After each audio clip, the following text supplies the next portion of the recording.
Ladies and gentlemen, we start the panel. Laurent Tossou from Benin will be joining us soon.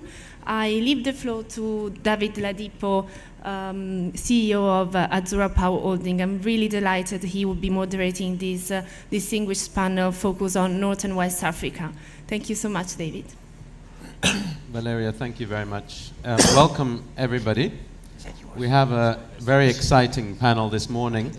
It might not look like it if you look at the title. We have a very oxymoronic title, Regional Focus North and West Africa, so it's totally open-ended, which is usually a bad sign. So it's usually a sign that there's going to be a very boring panel with people just droning on about their particular projects. We're not going to have that today. We've got a fantastic panel with us here. I'm wondering which order to start this in. Protocol-wise, I should probably start with the Honorable Cesar Inestrosa, who's the Secretary of State, Ministry of Industry and Energy in Equatorial Guinea. He's not going to speak first, though. I might actually put him last, actually, break protocol. We have also with us, we have Carl Peter Anderson, who's it's a bit more, sounds a bit more impressive than that on his card. It says here Department Manager Financial Engineering from Burmeister and Wayne. I think he's a bit more important than that, and he'll explain some of the exciting projects that he's doing in Mali and Benin. Sitting to his right, we have Mr. Sengi Ki, and he's the Secretary General of the West African Power Pool.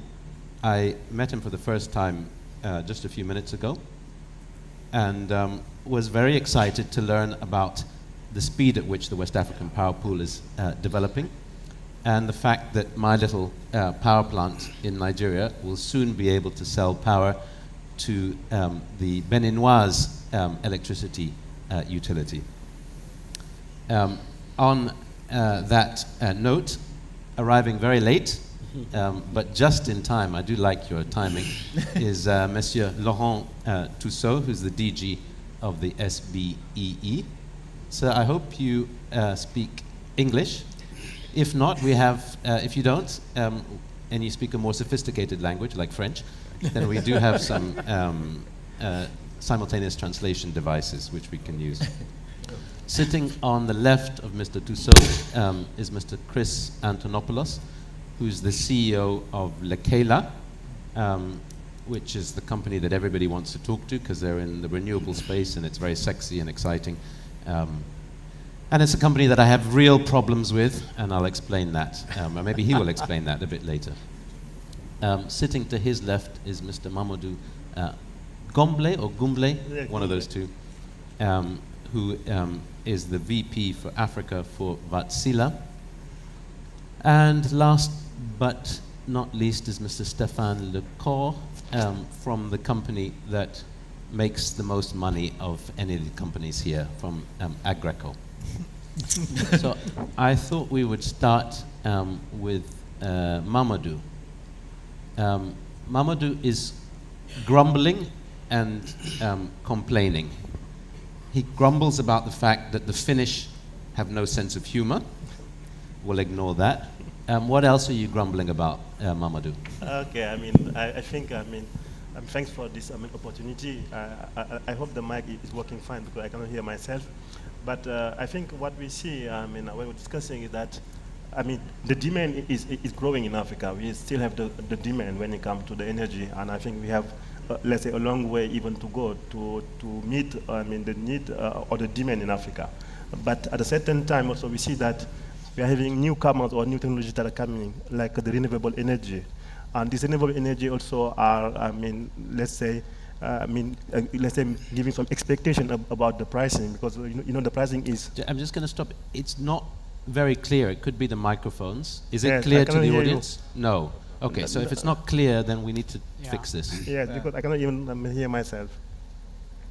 Maybe you need to speak a little bit more slowly and a bit more loudly, perhaps. It's very difficult to hear even To hear, so okay. I don't know if you hear. I cannot hear you. Yeah. Very difficult to hear. Okay, now it's okay, or it's better? Yeah. No, exactly. Even with translation, you can hear. Even not even with translation. Try it again. Cannot hear. Okay, now it's okay? Yeah. That's better. It's Yeah. a bit more slowly and a little bit. Okay. And I was saying that what I'm seeing is that the demand of energy in Africa is still there, is increasing even. Then we still have a big need of energy. At the same time, we have a new, let's say, a new view on the renewables. We have more and more renewables that are in the network. And all the customers or all government are expecting to see the price more and more down. And you see that people are waiting sometimes to enter to this new, let's say, era, because we see that we have a lot of projects in many countries that are still waiting to be realized, because even the tariff is always seen to be down. And we can give the example of Nigeria, where I think we have a lot of PPAs that are signed but are still negotiated to be lower and lower. And this also is impacting even the ecosystem, because it's not only about the renewables, but it's also about the fossil power plants that are still there and they are still needed. And it gives this kind of uncertainty to everybody. And I think this is what I'm seeing that let's say happening in the world. And this is also impacting even the quality of the network, because and all these new technologies also are pushing to get storage, are pushing to get some kind of technologies also to support those intermittents. And I think it is more or less what I'm seeing as a new trend in Africa, even not in Africa, but in the world, with now the new vision of many countries to be more and more in the renewable world. So, Mamadou has just explained why he's been grumbling. So he's been looking at the way that policymakers across West Africa have been excited by the fall in tariffs that we've seen, particularly in the renewable sector. And as a consequence, nothing is moving. That's the phrase that he used to me earlier this morning. So instead of closing deals, bringing more, in particular baseload power, onto their respective grids, they've been stalling and stalling. Now that isn't true. He cited Nigeria, for example. Now that isn't true of Benin and Mali. Instead of sitting there twiddling their thumbs and hoping that prices will keep falling and falling, and at some point in the future they will transact, Benin and Mali have pushed ahead and been more proactive. Carl, maybe you can explain very briefly what you've done and why they've been able to be more proactive in Benin and Mali.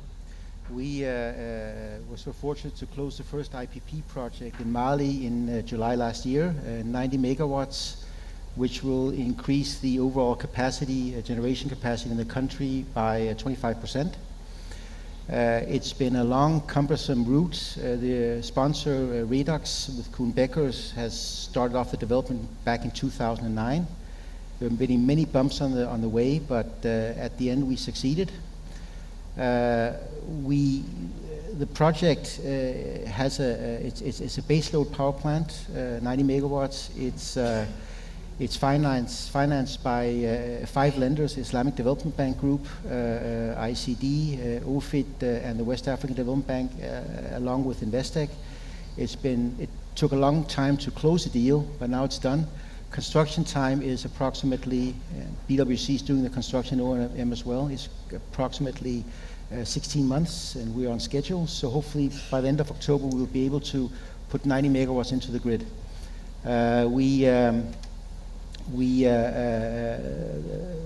The IPP company... Sorry, that 90 megawatts represents what percentage of the power in? That's 25% increase of the power generation in Mali.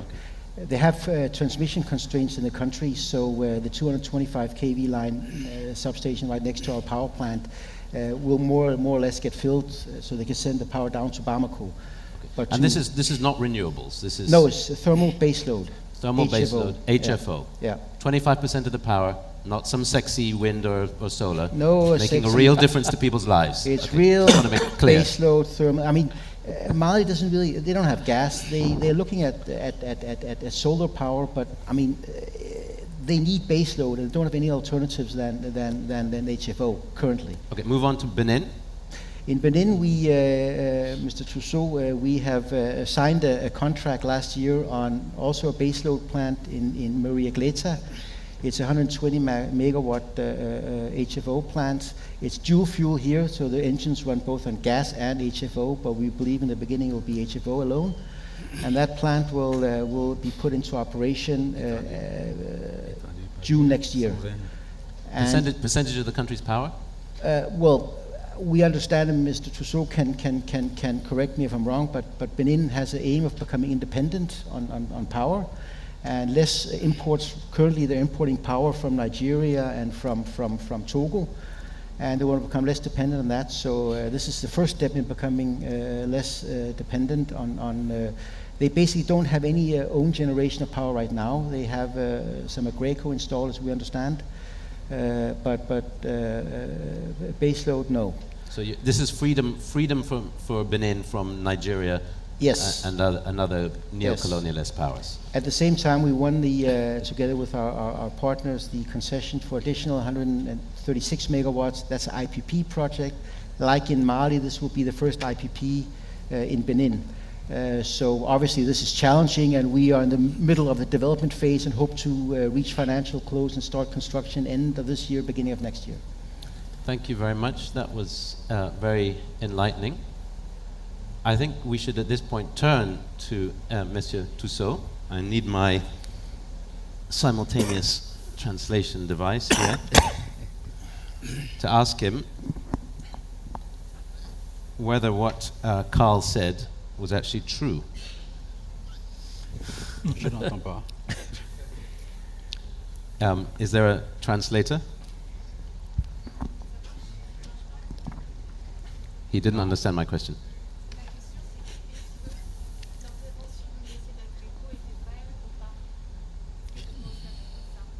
Oui, il faut dire que nous avons avec Agreco un partenariat de longue date, depuis 2006 où la crise a démarré, et puis les dernières expériences c'est 2014 à aujourd'hui. Alors on importe évidemment de l'énergie du Nigeria pour 90%, et chaque fois qu'il y a une difficulté au niveau du réseau ou au niveau de la production au Nigeria, eh bien, c'est le Bénin qui en pâtit. Donc la présence du Agreco sur le sol du Bénin permet justement de reprendre l'électricité chaque fois qu'il y a une défaillance au niveau du système. We have a problem with the translator who can't hear anything. So we're going to have a more old-fashioned system. Okay. Stéphane, you can translate. So I can translate you. Yeah. Yeah. So just. So let me start again. Okay. So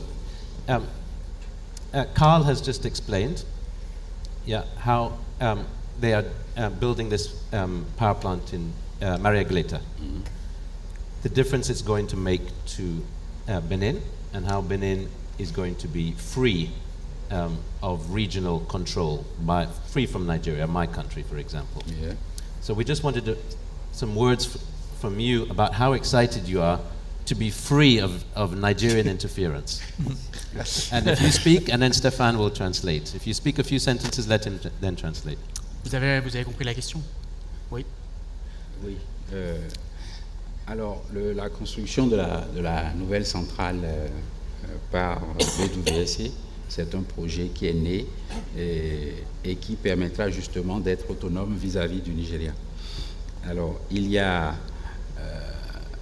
nous espérons que cette centrale soit mise en service dès l'année prochaine, donc début deuxième semestre 2019, et ça fait 120 MW, ça fait la moitié, 50% de la pointe. Donc, dès qu'il y aura une fluctuation au niveau du système d'importation du Nigeria, nous pourrons balancer tout de suite sur cette centrale-là que nous espérons pouvoir mettre en fonctionnement en base. Donc c'est déjà un pas vers l'avant par rapport à l'autonomie et l'indépendance vis-à-vis du Nigeria. Et nous sommes justement en train d'aller dans la même dynamique pour pouvoir développer un deuxième IPP qui va nous permettre d'accroître de 120 MW à 240 MW pour atteindre la valeur de la puissance de la pointe pour le besoin du Bénin. Évidemment, il y a d'autres sources qui sont développées par le Bénin et qui vont permettre d'accroître de 100 MW à peu près les énergies renouvelables. Donc il y a deux projets essentiels. Le premier, c'est celui qui est financé par l'Agence française de développement pour une centrale de 25 MW. Et le second, c'est celui qui sera financé par le MCA Bénin 2 pour une puissance de 45 MW. Il y avait des initiatives individuelles qui permettent à des IPP de se lancer toujours dans la production d'énergie renouvelable pour à peu près 30 MW. Donc on sera à une puissance globale d'ici 2021 de 300 MW. C'est l'espoir que nous avons. Et donc l'autonomie vis-à-vis du Nigeria est un fait parce que ça permet non seulement d'avoir de l'énergie disponible avec un combustible que nous espérons être le gaz, parce qu'il y a un projet d'installation d'une FSRU qui va alimenter les deux centrales que nous sommes en train de développer aujourd'hui en termes de gaz. Donc voilà globalement quelle est la vision au plan énergétique du Bénin aujourd'hui. Voilà. You need me to translate or? The translation was actually pretty good. Okay, so Was that fine for you? Yeah? Okay. So I mean, that was very helpful. Thank you very much for that. You can come back on this, or maybe Mr. Key can come back. So at one level, I'm excited that you are freeing yourself. You're developing your own power generation capacity. On the other hand, I also would like a bit of freedom. So I run a little power plant in Nigeria, 460 megawatts, and we sell to the bulk trader in Nigeria. But it would be lovely to not have just one off-taker. It'd be nice to have a range of other off-takers. So I understand from Mr. Key that they are going to be launching the new market, West African Power Pool market, I think either this Friday or next week. And I was hoping I might be able to sell power to you. You've now announced to everybody that you don't need my power, that you have your own power. But I'm hoping that Mr. Key will give me some good news about who else I could sell my power to. Mr. Key. Yeah. Thank you. We have the West African Power Pool. So I'm the Secretary General of this power pool. And we were created and installed in Benin in 2006. And as you said, we are going to launch the power market in our region. And this power market is the goal, really the aim, the head of state when they created this WAP. And so when we launch this market, every power generation company belonging to this power pool will be able to sell the power to every, bulk buyer, any utility like SB of Benin can buy the power from elsewhere in the region. I have to say that this launching will concern really what we call the first stage of the market. First stage because really it will be based on the bilateral exchanges that are ongoing in the region. And these bilateral exchanges will be ruled by a regulator. We have settled a regulator which is in Benin, and also we have finished adopting all the framework for this market. After next Friday, all the traders, NSC stakeholders who will be operating in this market, they will have a regulator and they will have also operator, market operator settled in Benin.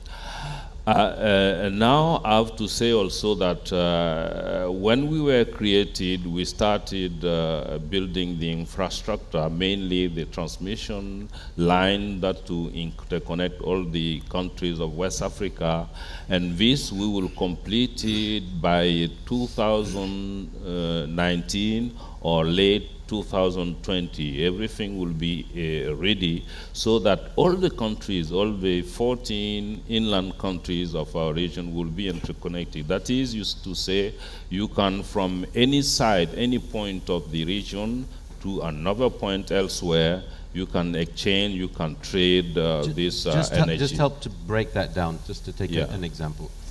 From Nigeria at the moment, can I sell my power to Côte d'Ivoire? Or not? Yes, you can, as of now, you cannot because there is no link to Côte d'Ivoire. And when will that link be And be then done? by 2020, you can sell your power from Nigeria to Côte d'Ivoire. You can buy your power from Guinea to, for instance, let's say Burkina Faso or Niger or Is that realistic, 2020? It is. Who's building the line? No, you know, WAP is made of all the national utilities of West Africa and all the main generating and transmission companies of West Africa. We are as of now, 30 companies, and by the end of this year, we may be 35, and everyone is all the utilities are part of this.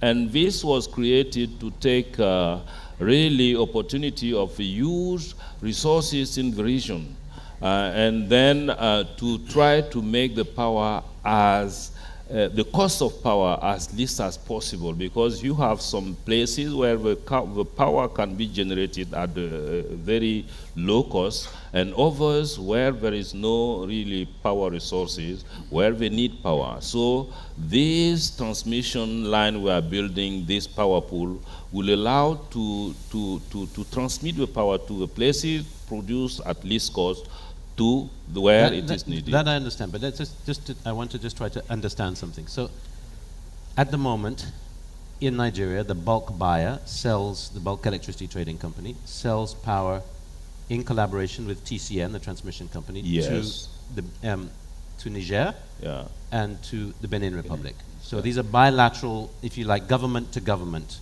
transactions. No, company to company. Utility to utility, yeah. if you like. Yes. But is what you're outlining in terms of the way that the market will work, will that mean that individual generating companies will be able to sell directly to distribution companies in another country? Yes. And that doesn't happen at the moment? Or are there any examples of that? Let me give you if it is sorry, not...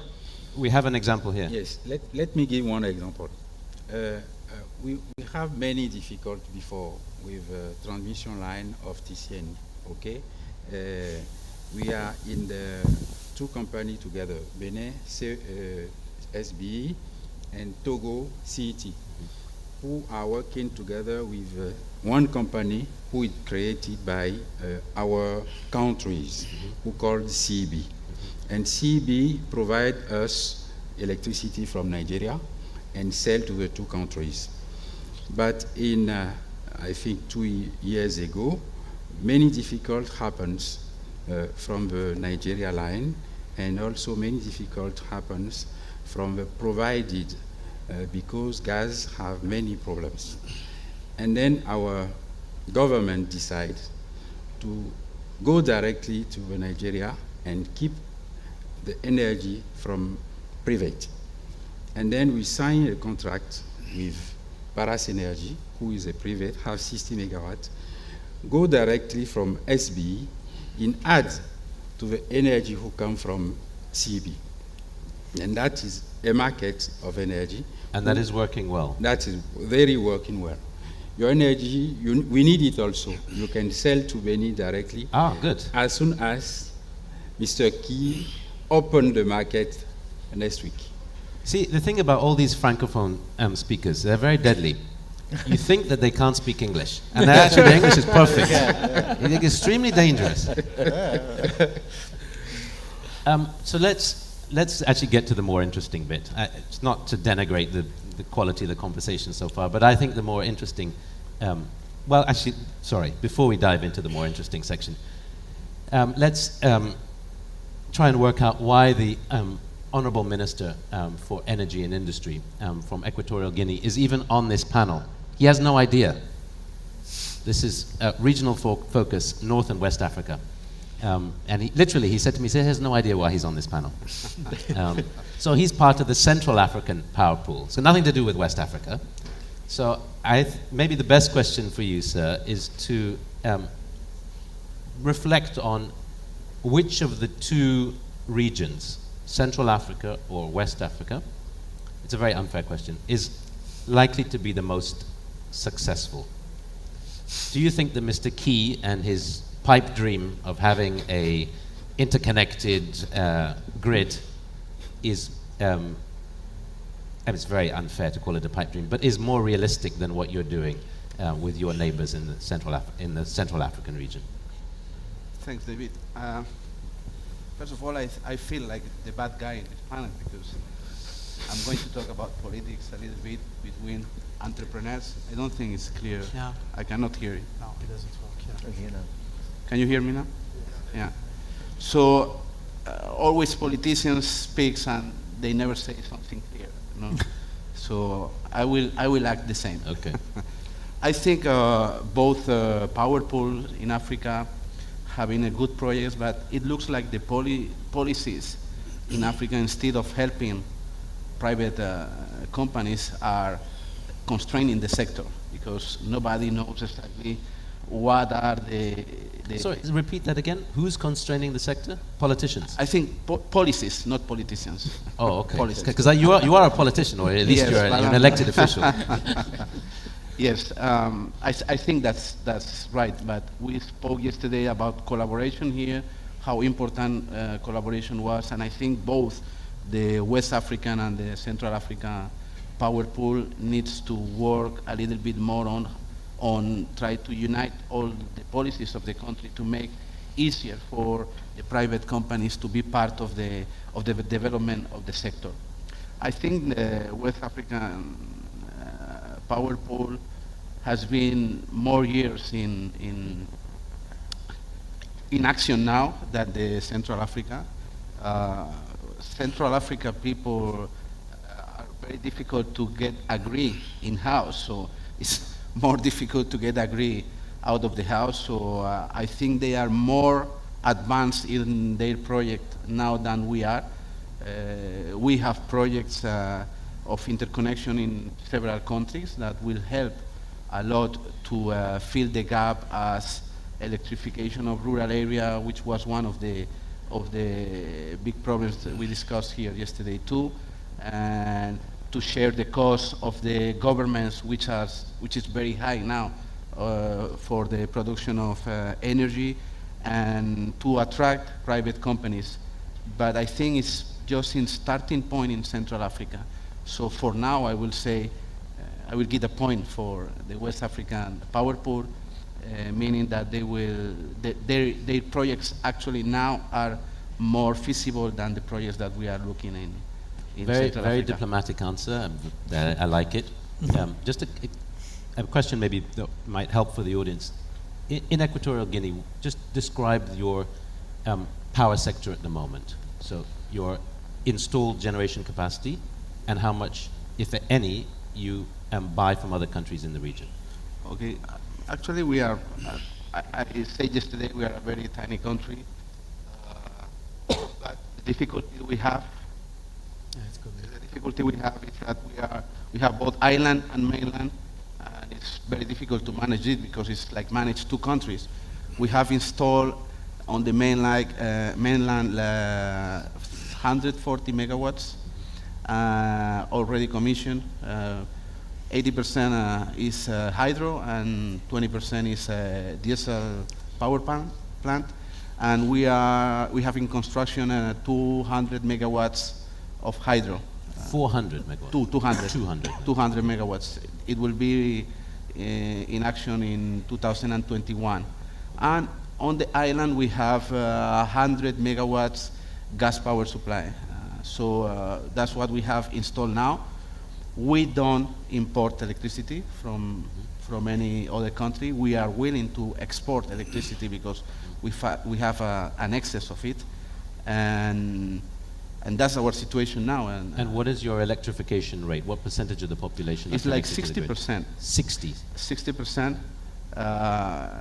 And the 40% is divided between, the 40% not with no electricity is divided between rural areas and urban areas that have not been developed well and needs to be connected. But I think we have enough power for now.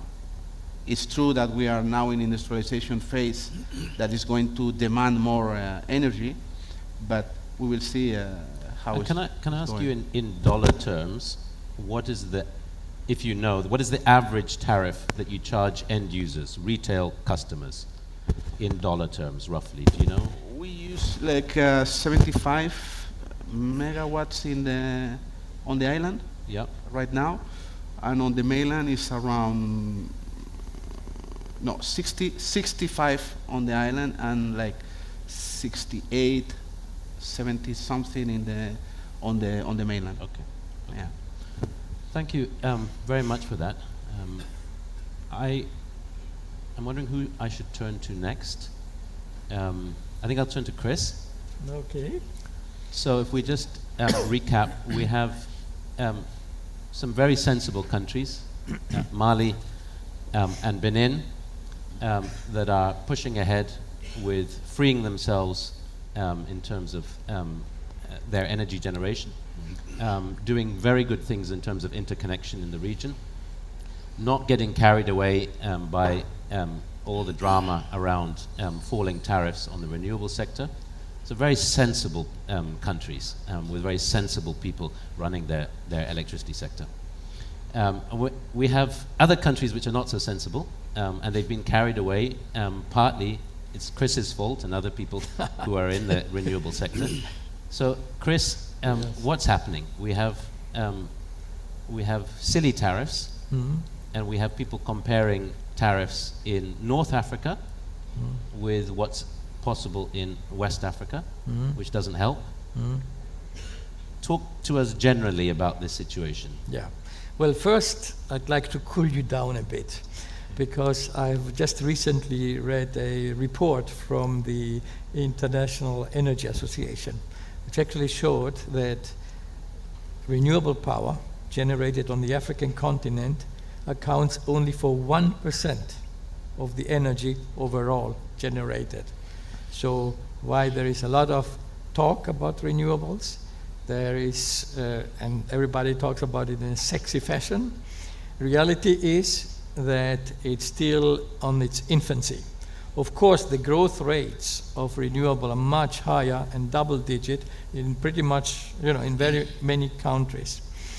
Having said that, when we're talking about markets, we have to be careful because, as you rightly said, whether, we cannot, the North and Western African continent, it's not one market. It may give that impression, but as a matter of fact, each country is completely different. There are countries who have a big system, they have a strong grid, they have maybe internal, fossil resources locally, and there are maybe others who are not that, who are, the grid is not so strong, no local resources, they import all the fuels, and therefore the policies are quite different. So therefore you see that when we're talking about this market here, North and Western Africa, there are certain countries which have gone very far with respect to their renewable programs, and I'm thinking here, for instance, about Morocco. Morocco, big country, 5-10 years ago, they were importing all of their fuels from abroad. And of course, they want to liberate themselves from this, particularly when fossil fuel prices go up and down. And they have come up with a very interesting and very successful program on how to implement solar and wind projects. And what you have seen, and this is what you're referring to, David, is the prices, which are extremely competitive. In Morocco, you know, they were going down to even 3 cents per kilowatt hour. But I would caution everybody who says, you know, just because Morocco can do it for 3 cents, you know, any other country can do it for 3 cents. We are doing renewable power around the continent, and we know that each country is different. The resources are different, the financing is different, you know, the government support that you're getting is different.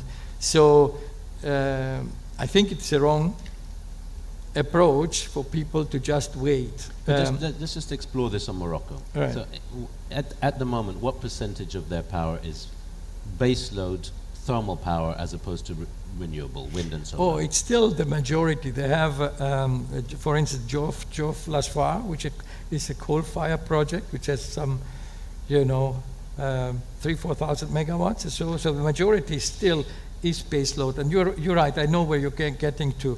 Currently, the prices of renewable power have come down in many cases, particularly in cases where you have good natural resources, sun or wind, which are at par or even below par with conventional sources. However, the one impediment that renewables still have is that they cannot provide currently base load. So you cannot have a system currently which is 100% based on renewables. It will be very difficult. So you need base load. So there is still a need to have a base load. And typically when people are talking, well, to what extent can we actually implement renewable power? I mean, it depends obviously on the system where you are, but you would say that depending on the system, maybe 10 to 20% you can have renewable power, but, you know, and intermediate, but the majority still needs to come from base load, and these are, of course, other fossil generation and another generation that needs to be supplemented by renewables. But again, what I'm talking about is 1% of energy only is currently generated by renewable power. So there's quite a lot of room to go, you know, to get to 10% or 20. I mean, Hawaii has even 40%.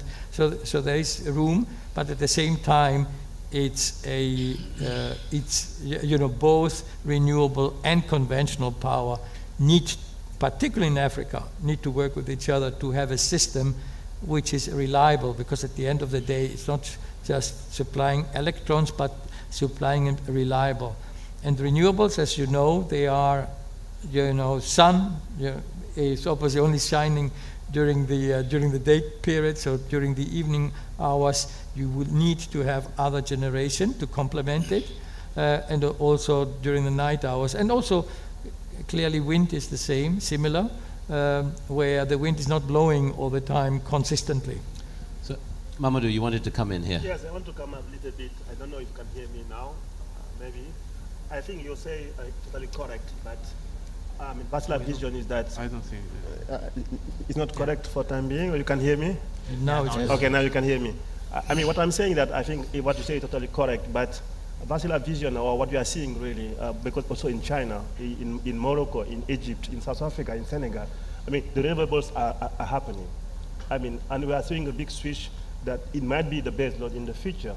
Why is it the base load? Because, I mean, flexibility are happening. We have the storage that is a new, let's say, solution about what you were saying. I mean, the switching the power for the night, for the solar, but also the flexibility on the power production. It's very important to have a system that can, let's say, sustain the intermittence of renewables. And I think we shouldn't underestimate the future. I think, I mean, we are always talking about renewables for many years, and we think that will never happen. But if we see the reality, if we see the, let's say, what the people are seeing, I mean, let's say the analysts, McKinsey, Bloomberg, everybody, that this is happening, and it will happen. And I think if you see the figures that people can afford now on the renewables, I think we shouldn't close our eyes. We should see what are the enablers to make it happen. And I think the enabler, the only word that we have to keep is flexibility. Flexibility to switch the power, flexibility to maintain the quality of the network, you are right. The renewables are touching the quality sometimes of the network, but we have some solutions that are there, like the storage, as I said. We have the power switching from the day to the night. We have solutions now. And I think when you see the price now that are there, it will happen.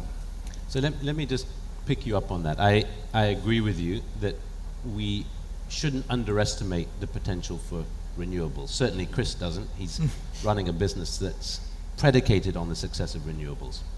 But just to help the audience scale some numbers here, if I take my company as an example, in the 8 years between starting the company and producing power, which we just started doing this year, during that 8-year period, there is a importer of diesel gensets in Nigeria, and I know them very well. They've been importing 350 megawatts of diesel gensets every year. It took us 8 years to produce a plant with 460 megawatts of capacity. We now have a situation where we have solar prices, 3 as an extreme in Morocco, 5, even less, I think in Senegal recently. The cost of the gas alone that I purchase is nearly 5 cents. So base load can never compete with 3 cents, 4 cents, 5 cents. Base load is more than 90% of what's required and will be for a long period of time. So we have a problem here where we have headline numbers for tariffs and we have policymakers who have to have a dual track.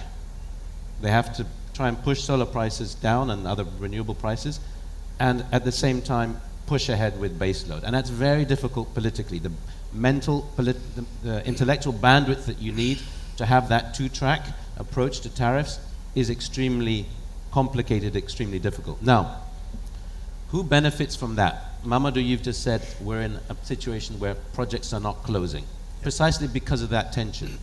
Because it's hard to say there's a dual-track tariff scenario. So things just don't close, which is extremely unfortunate. Now, who's the main beneficiary of this? It is our friend over there from Agreco. Making money hand over fist while all of our politicians and legislators are sitting there in a state of paralysis.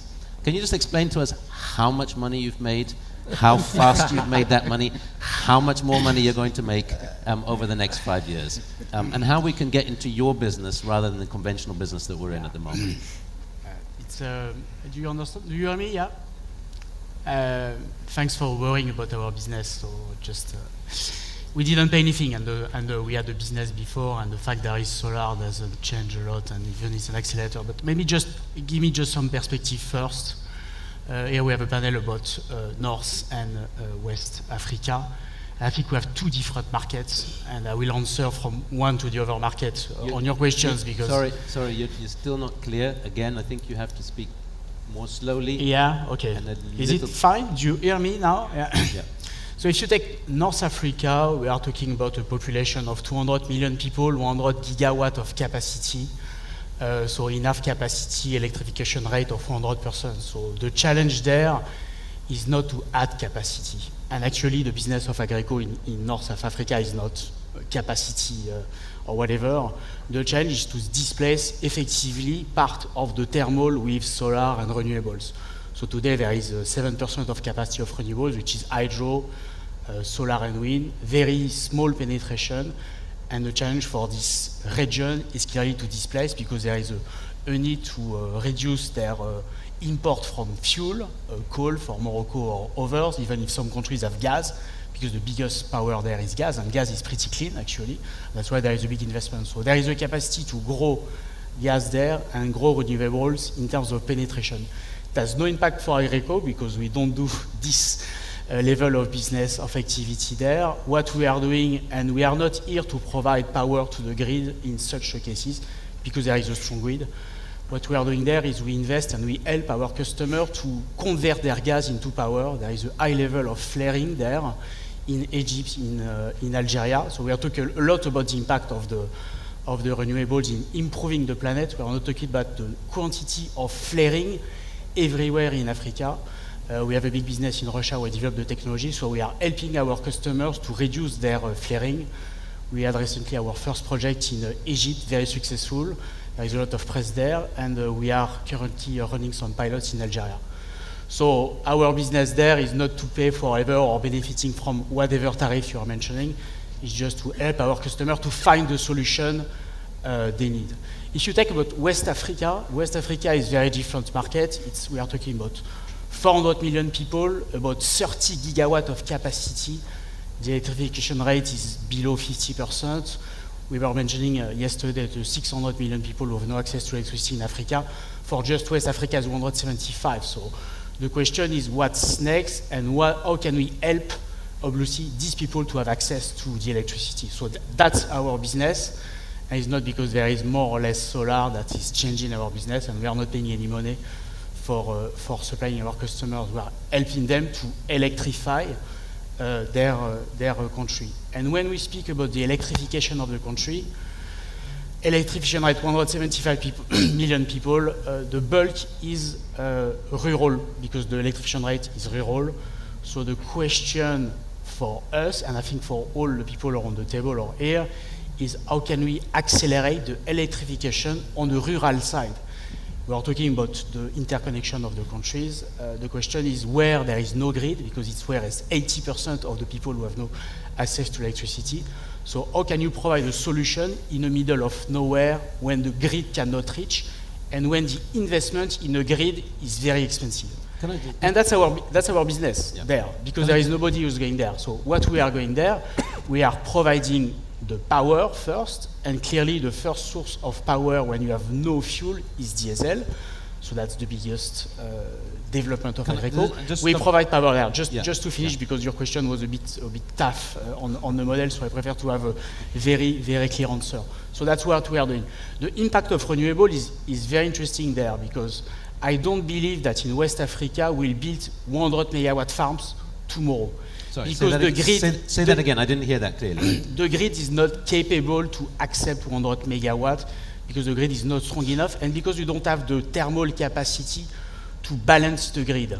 So what's going to happen in Africa? You will have a lot of development of small farms here and there, but you need to grow the capacity of the renewables with the capacity of the thermal in order to manage your load, your capacity to deliver power when people need the power, which is usually in the evening more than during the day.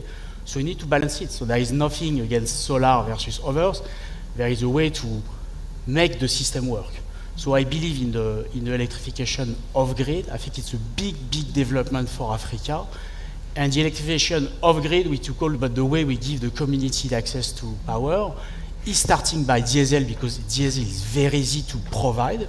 You truck diesel, you don't truck gas, it's more difficult to truck HFO. So that's why it's growing. And solar is very interesting, and that's what we are developing as a technology, because solar is giving your capacity to reduce your fuel cost. But still, you cannot provide just solar in the middle of nowhere. Just give us a concrete example. So I give you a concrete example. We recently... Sorry, let me... So I just give you a concrete example. If you want to provide 10 megawatts... Hold on, stop. I have a very specific question. You haven't listened. Give us a specific example on the off-grid side where there's been a hybrid solution, solar and diesel or solar and gas. Because I'm very interested in that, and I know that you're in that space. Can you give us a concrete example of something that you've done in that space? Yeah, so we just commissioned our first plant, hybrid plant. So we bought a technology a year ago. And where is it? So we commissioned. So I just start. We bought a technology a year ago. We developed the technology. We just commissioned like a month ago our first plant in Eritrea. So we have no other reference in the world. We have past reference, but not with this model. We have references of integration battery solar. How big is it? So it's a thermal plant, so it's 20 megawatts of diesel plus 7 megawatts of solar. And by combining 21 megawatts of diesel with 7 megawatts of solar, we managed to give to the customer load all over the day, from early in the morning to late in the evening, so it's got a full load. And compare with a pure diesel, so for the capacity, we managed to reduce its cost of electricity by 15%. Because solar Stefan, I'm going to stop you there. It's a fantastic advert for Agreco. Yeah. No, but No, but it is. It is. And like I said, your business is a fantastic business. It has a huge growth potential. Just to conclude, No, sorry. let me just conclude. Solar is cheaper than diesel. Monsieur Lecor! Je suis le moderator. Okay. You are my guest here. So I stop. Chris, Yes. your thoughts David. on hybrid, please. Hybrid is actually quite a good combination. I would agree with what you're saying. We also, when we try to sell our projects, our renewable projects, we know that the impediment for renewables is that we are intermittent. We cannot supply baseload. So the question is always by the customer, so what does it mean? I have, for instance, customer may come and say, I have my peak load in the evening hours. Right? How are you going to help me in this? And for instance, there's a very good correlation or cooperation between two technologies, hydro and wind, for instance. Just to give you one example, there are many examples that we can give. But for instance, you have a situation, for instance, where you can save the water resources, and in Africa, as you know, water resources are very, very scarce, by generating during period when you have wind, generating power and saving the water for the times when you don't. So you have, by combining these two resources, you have a value added to the customer. Another thing is that as we all know, solar goes capacity or electricity production goes like this during the day. Right? So in most of the countries, particularly in Western Africa, actually their peak is towards the evening hours. 6, 7, 8 o'clock when everybody comes home, they cook, they do whatever, the family. So then in certain countries, for instance in Ghana, I can say this, but also in Senegal, the winds are blowing actually the best during these evening hours. So solar during the day, wind during the afternoon is actually a very good combination. So these combinations make a lot of sense, and that's why I would agree with what you say. It's not, you cannot have, currently at least, you cannot have a situation where you say, I'm going 100% renewables. Maybe in 10 years, when hopefully battery technology pricing comes down, this may be the case, I don't know, but currently there has to be a mix, otherwise the system will not take it. Thank you very much, Chris. I think that's a fantastic point to end on in terms of the panel speaking. I'm conscious of time. We started a bit late, so I'm going to take a few more minutes. I'd like to open this out to questions from the audience. Is that possible? Valeria, is that possible? Yeah? What I would like there's two rules. It must be a question and not an observation. If there's an observation, I will cut you off immediately. And the question must be an interesting one. If it's a boring question, I'll also cut you off. And if there are no questions, then that shows that you've obviously not been listening very much. So there's a gentleman in the middle there with his hand raised up. Can you just say who you are, please, and who you represent? Hi, Tunde Morakinyo, Environmental Resources Management, ERM. I'd just like to ask, you touched at the very end on battery. Now, I get the need to balance solar with thermal because you need the baseload of thermal. But what about storage and the capacity for storage to release energy at night when consumers need, and demand for electricity? Is battery storage not an alternative to having thermal as a baseload? Chris, do you want to take that? Yeah, sure. Again, it's a question of price, to be very honest with you. Currently, I've just seen latest report about pricing, and battery storage costs currently, 2018, are about $200 per megawatt hour. They are supposed to come down within a couple of years to $100 per megawatt hour. So the question is, can you actually afford it? It's more the question, or will you rather wait for later on? It's a perfect combination, and in certain countries it's being implemented already. So in Australia, to give you an example, they have built a wind project, 100 and something megawatts, and they have also purchased from Tesla, in this particular case, a battery package for substantial amount to cover the shortfall. So it works, but it's currently, I think, it is special situations. It will take a while until it becomes mainstream. It's an excellent question, a very clear and concise answer. Next question. Everybody else is intimidated by the quality of your question today. There's a gentleman in the front here. Hi, I'm Romy Agnoussi. I work for Agreco. I just want to ask the West African pool. I hear about building an interconnected grid, but I just want to know if in your plan you have something about distributed power for remote locations. Mr. Key, did you get that question? Yes, I got it. Thank you. Really, for distributed power generation, distributed power generation is at the level of a distribution network, that is medium voltage to low voltage. Our power pool is operating at the high voltage and super high voltage level. So this is not really the concern of as a power pool, but I have to say that between our members, we have distribution companies that are part of our power pool, and we also work to strengthen the capacities of these companies to help them how to increase their efficiency, energy efficiency, recovery of, the sales and this kind of thing. As we are a lot of company, we can mobilize some funding and make training and then make exchanges.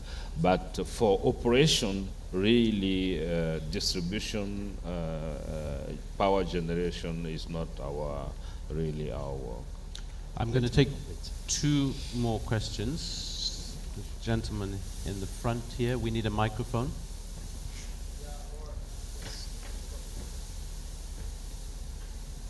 I hope it's a good question. Yeah. I'll try my best. One question to Honorable Cesar Nestrosa. How do you see small-scale LNG playing a role in the development of power in West Africa?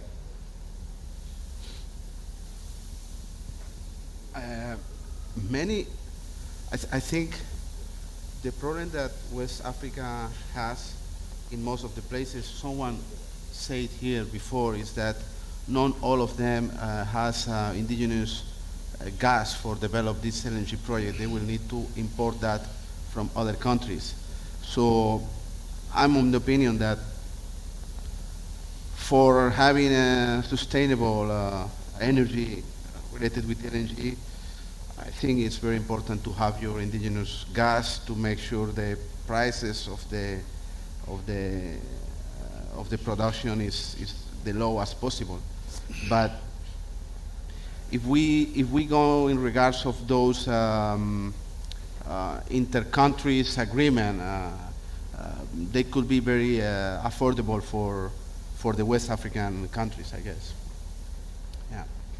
Thank you very much. And a final question. There's a shocking lack of gender diversity here. The panel is all male. All the questions have come from men. Is there a woman in the audience who wants to ask a question? You are not. You can be the token woman then. For this gentleman here. Can you say who you are, please? Hello, I am Musa from Aksa Energy Company in Turkey. I would like to pose my questions to the Central African Power Pool. You made mention that there is no close relations between the countries in Central Africa to build to interconnect these countries. I would like to find out what is the way forward, since I learned that the West African and the Northern African power pools are really working hard to connect to the various countries. What is the way forward to the Central African states? Who are you addressing your question to? I'm addressing the questions to the person next to. He was the one that talking about North Africa. To the Honourable Minister? Central Africa. To the Honourable Minister? Yeah. Okay. Exactly. Mr. Inestosa, again, I'm afraid. Okay. I was hoping the question is No, for I him. was hoping, No, it's just that those organizations need to develop their relations. Some of them are very young organizations, and as I said, sometimes it's very difficult to get agreements in-house, and so you can imagine how difficult it is to get agreements with other outsides. But I think it's a work in progress now. We just need to clarify and define what are the objectives of those organizations, and I don't think at the end it will be a problem to solve it, because we all have the same needs, we all have the same objectives. It's just a matter to agree on what the way forward, you know. Okay, thank you, everybody. I want to thank the panel. I think they've been fantastic. It's never easy on these big panels. They've got their points across very clearly. So I'd like you all to give a round of applause to the panel, please.